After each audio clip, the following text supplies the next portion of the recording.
God, man. You're recording that? Jesus, get a freaking room, man. Holy shit, they're doing it in public. You're not banging. Bruh. Big Wang Gang. What's going on, buddy? Jeez, must be nice. All that downforce, eh? Alright guys, what's going on? Today I'm going to be talking about why I feel as if the MAZDASPEED 3 is the best hot hatch under $15,000. I was going to make it why it's the best sports car, but I figured there's a lot of more options rather than the speed that you can get for under $15,000. So I'm going to be talking about hot hatches. Okay, so the other cars that hot hatches you can get under $15,000, I'm going to be referencing as the Focus ST, Fiesta ST, the Stink Eye version of the WRX or STI, the Veloster, and the Mark 6 GTI. Oh my god, what is with all these racers? Get that. Guys, what is that BMW right there? What is with all these freaking racers, man? Jesus. Maybe I'm a racer too, but not like that. Bro, look at his wing. Oh my god, man. That is not pretty, my friend. Thank you, sir. Oh, this fucking dickhead. Did you get all of that? Mm-hmm. Alright guys, so the first thing that I'm going to be talking about is the power that these cars come with stock. So I'm going to mainly be talking about the speed. Okay, so yeah, the speed comes with 263 horsepower and 280 pound-feet of torque. So compared to the other cars, that's a lot. I know like the STIs, I think they come with a little more, but it's kind of hard to find a good clean one under $15,000. I'm talking about Canadian. Most of them come under 250 horsepower and 250 torque. Besides the Focus ST, which comes with like 252, 270. But yeah, nonetheless, the speed definitely comes with the most horsepower because you can basically find like any speed under $15,000. So honestly, I would say the speed comes with the best, dollar per horsepower. If you're gonna buy a speed for $15,000, it better be freaking super low miles, completely bone stock, but will run you way under that. So like 10 to like 12,000.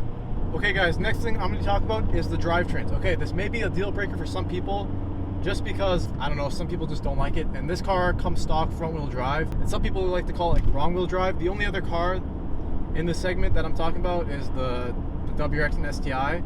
That come all-wheel drive, so it could be a deal breaker, but honestly for me personally, I don't care. Like, I drive in Canada where like it snows all the time, and I had no issues. Just get good winter tires. And yes, I know like it's harder to put down power, like more power to a front-wheel drive car, but I don't know, I think it's fun. You definitely can't launch this car a lot, but if you're looking for like a car that like pulls really hard on like the highway or like at higher speeds, this car is freaking great. And like with this car being front wheel drive and all that torque, it makes it torque steer a lot. So I mean, it adds a little personality to the car, which I mean, I think it's pretty cool, but that's just something to take into consideration. Alright guys, so the next thing I'm going to be talking about is the reliability.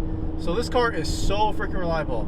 I know like you may see some horror stories. Honestly, most of those people probably didn't take care of the car, or they just got simply unlucky. But for the most part, if you take care of these cars, they'll treat you really well. Like with this car having the amount of power it comes with stock, and it being turbocharged, like obviously you have to do like more maintenance than you would do with like a regular car. So like more frequent oil changes, doing your transmission fluid, just random stuff like that. But for the most part, I've had this car for close to 2 years, and I freaking floored it at least once whenever I'm going to work or going back to work, wherever the hell I'm going. I always floor it at least once, and I take this to the track. All right guys, next thing why I think this car is the best you can get for under $15,000 is because the way it responds to modifications.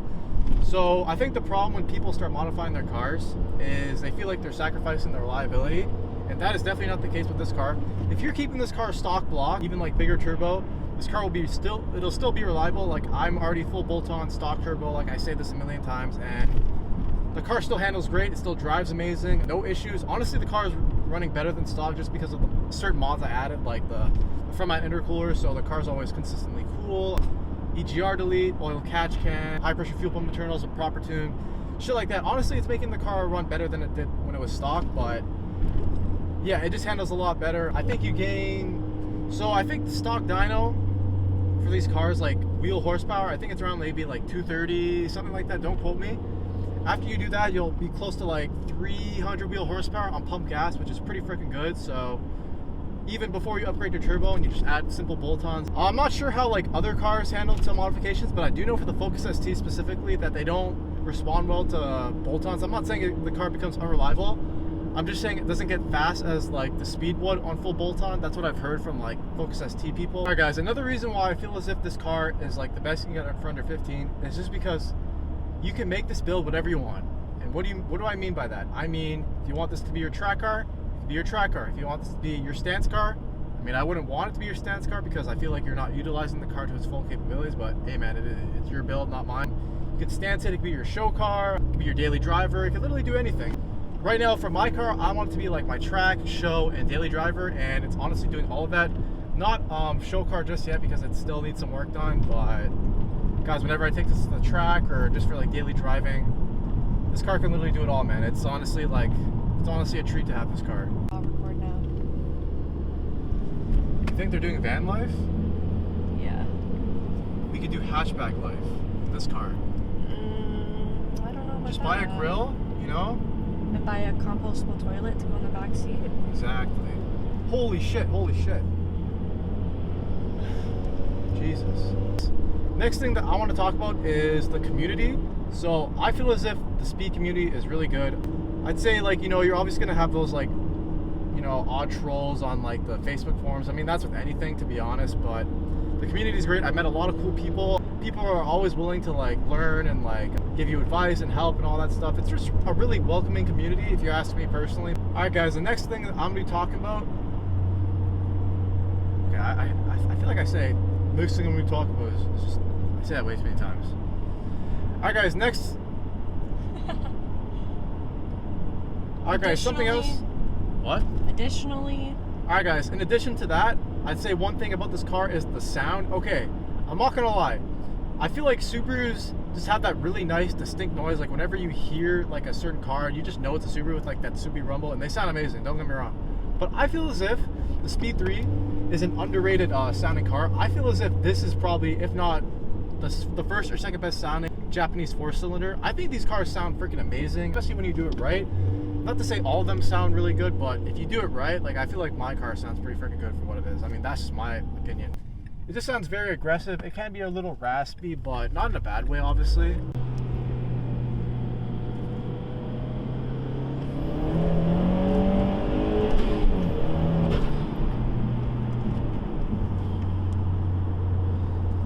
Shit. Another thing about this car that I feel as if is something that sets it apart is just the way it looks.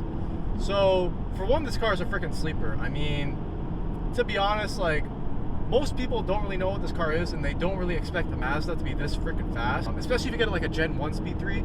Gen 2s are kind of sleepers, but they're kind of not, just because they have like the bigger hood scoop. Like, they have like the hood scoop in front, and they have like the bigger wing. But other than that, guys, this car is a complete sleeper. Not only that, I feel as if this car looks really good. I just love like the strong body lines and just the way, the whole styling of the car, just the way it really flows. Especially when you start like, you know, tweaking the way it looks with like, you know, like the open mouth grille and the big intercooler car, you know, lowering it with some meaty tires, getting some custom headlights.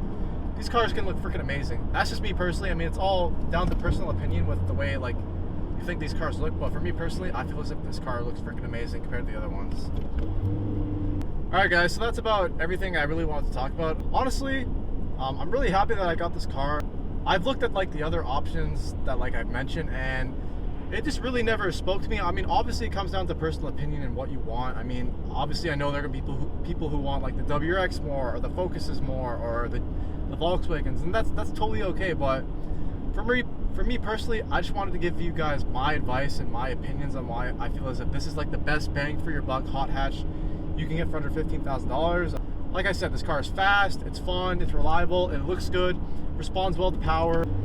You can do whatever the hell you want to it. You can track it, you can show car it, you can daily it. The car can literally do it all, and it does it in such a way that I feel as if other cars can't do. I mean, I don't know. I feel like I shouldn't have said that. I'm not shitting on the cars. All these cars that I'm talking about, that I didn't really talk about that much, but that I talked, I'm just rambling. It's okay.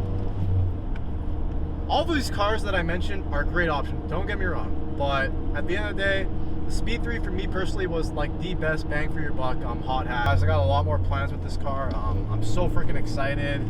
I just actually picked up a new part not too long, like literally like 20 minutes ago. It's one of those parts that I didn't want to get, but I kind of need it, but you guys will see why. Should I show them? Are you recording? Mm-hmm. Should I show them? Boom. You guys know what this is? It's a fucking, damn, it's cold. God damn, it's fucking dirty too. Jesus. Those are rear camber arms. I'm gonna need them for a certain part that I'm getting, which you guys, it's pretty obvious at this point. Yeah, I definitely need to get those, a proper alignment, and yeah, I got those for a freaking steal. Anyways, guys, I hope you guys enjoyed this video. Definitely let me know down below what you guys feel as if this is the best hot hatch under $15,000. Definitely like, comment, and subscribe. I have so much content because I have so many parts that I haven't even gotten yet, but I'm going to install. I think I may be installing one sometime next week, so I don't know when that video is going to come out, but definitely stay tuned for that. Anyways, guys, that's enough rambling out of me. I hope you guys enjoyed. Stay consistent. Peace.